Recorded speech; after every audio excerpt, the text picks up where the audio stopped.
और मैंने क्या बताया था, ऐसा क्वाड्रिलेटरल जिसकी एडजेसेंट साइड्स बराबर हो जाए वो क्वाड्रिलेटरल कहलाता है काइट। और काइट की क्या प्रॉपर्टी बताई थी कि अगर उसके डायगोनल आपस में जोड़े जाएं तो वो हो जाते हैं परपेंडिकुलर। क्वेश्चन नंबर 5 करते हैं। तो हमने बनाया एक सर्कल, ध्यान से देखिएगा। ये रही रेशमा, ये रही सलमा और ये रही मनदीप। हमें क्वेश्चन में क्या गिवन है कि रेशमा और सलमा के बीच की दूरी 6 और सलमा और मनदीप के बीच की दूरी भी 6। हमें रेशमा और मनदीप के बीच की दूरी फाइंड आउट करनी है। एक सेंटर लो और सेंटर से जोड़ो जरा इसे, तो ये दोनों के दोनों क्या हो जाएंगी, रेडियस। और क्वेश्चन में हमें रेडियस क्या दिया हुआ है, 5 सेंटीमीटर दिया हुआ है। अब जो गौर करने वाली बात ये है, जरा क्वाड्रिलेटरल देखना, ORSM। जब मैं अलग से इसका फिगर बना देता हूं, हो सकता है आपको समझना थोड़ा सा आसान हो जाए। ORS और M, तो चेक करो OR और OM, OR और AM दोनों बराबर है 5 सेंटीमीटर। और RS और SM, RS और SM दोनों क्या है 6 सेंटीमीटर।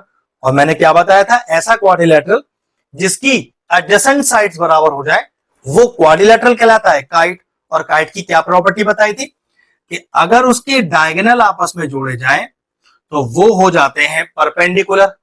ठीक है, तो हम क्या लिखेंगे कि ये जो लाइन है और ये जो लाइन है कैसी हो गई आपस में, परपेंडिकुलर हो गई। अभी सब लिखवाऊंगा, कंस्ट्रक्शन कीजिए। क्या, एक कंस्ट्रक्शन भी लेना है कि ड्रॉ करो OT परपेंडिकुलर ऑन RS। अब ये सब करने का फायदा क्या हुआ वो देखते हैं, और पहले प्रॉपरली लिख के दिखाते हैं कैसे कि RO is equal to MO is equal to 5 centimetre, दोनों के दोनों रेडियस है। RS is equal to MS is equal to 6 centimetre, question में केवल है।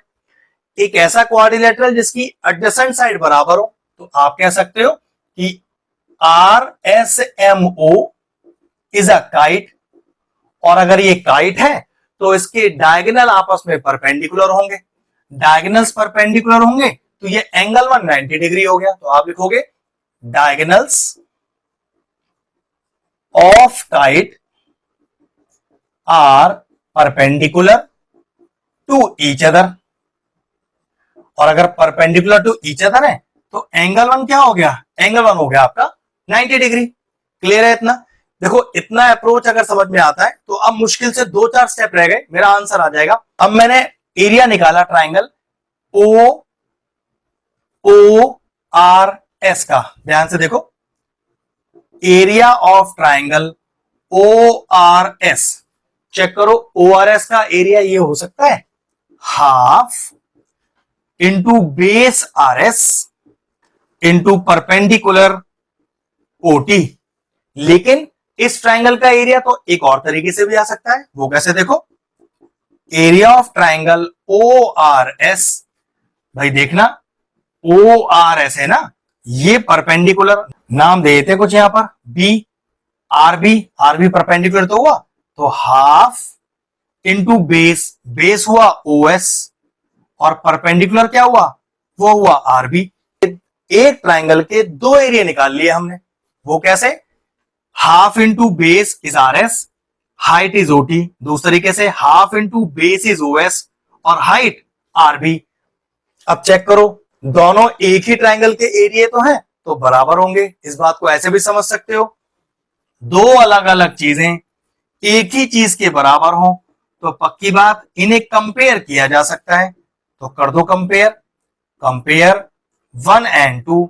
और कंपेयर करने से फायदा क्या हुआ कि भाई जो सेम चीजें हैं उन्हें तो हटा दो, जो अलग अलग चीजें उन्हें आमने सामने रख दो। तो half into RS into OT बराबर हो गया half into OS into RB। सारी वैल्यूज रख दो, हाफ से हाफ भी चला जाएगा। देखो RS कितना है, RS 6 है। OT अपने पास है तो नहीं लेकिन निकाला जा सकता है, वो कैसे देखो, OT है ना, तो ट्राइंगल देखो OTR, जरा ध्यान से। जरा ट्राइंगल देखो O T R, in triangle O T R right angle triangle है, तो पाइथागोरस थ्योरम लगा सकता हूं। तो लिखो आर ओ का square is equal to R T का स्क्वायर प्लस ओ टी का स्क्वायर। आर ओ रेडियस है 5, स्क्वायर हो गया 25।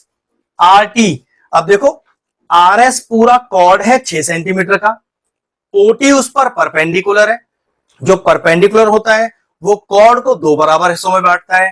तो आर टी कितना हो गया, तो ये 6 पूरा है ना, तो आर टी आधा हो गया 6 का, 3, तो 3 का स्क्वायर प्लस ओटी का स्क्वायर, तो 25, ये हो गया 9, इधर हो गया माइनस का 9, ओटी स्क्वायर, तो 16 is equal to OT square और root 16 is equal to OT, तो ये आ गया 4 सेंटीमीटर। तो ओटी का वैल्यू आ गया 4 सेंटीमीटर। तो चलिए पुट करिए, 4 is equal to O S, O S कितना है, ओ एस भी तो रेडियस ही है, तो वो भी हो गया 5 सेंटीमीटर इनटू आर बी, वो अपने को पता नहीं, तो चेक करो 6 4 24 अपॉन में 5 is equal to R B, R B का वैल्यू आ गया 24 अपॉन 5।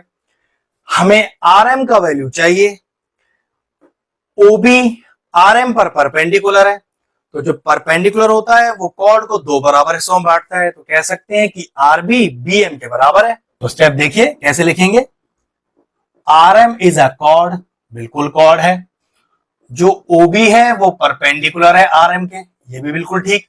रीजन भाई ये काइट के डायगोनल्स थे ना जो 90 डिग्री बना रहे थे, वो रीजन आ गया यहाँ पर। तो आप कह सकते हो ये जो आरबी है ये हो गया, आरबी जो है वो एम बी के बराबर हो गया, reason perpendicular from the centre bisects the chord. अब तो आर एम ही तो चाहिए, आर एम को क्या लिख सकते हैं, आरबी प्लस बी एम, तो आरबी प्लस बी एम, लेकिन बी एम आरबी तो बराबर है, तो दोनों को लिख दिया मैंने आरबी आरबी, ये हो गया ट्वाइस ऑफ आरबी। आरबी का वैल्यू अभी निकाला 24 अपॉन 5, तो 2 इंटू 24 अपॉन 5, ये हो गया 48 अपॉन 5, और व्हाट इज 48 अपॉन 5, 9.6 सेंटीमीटर।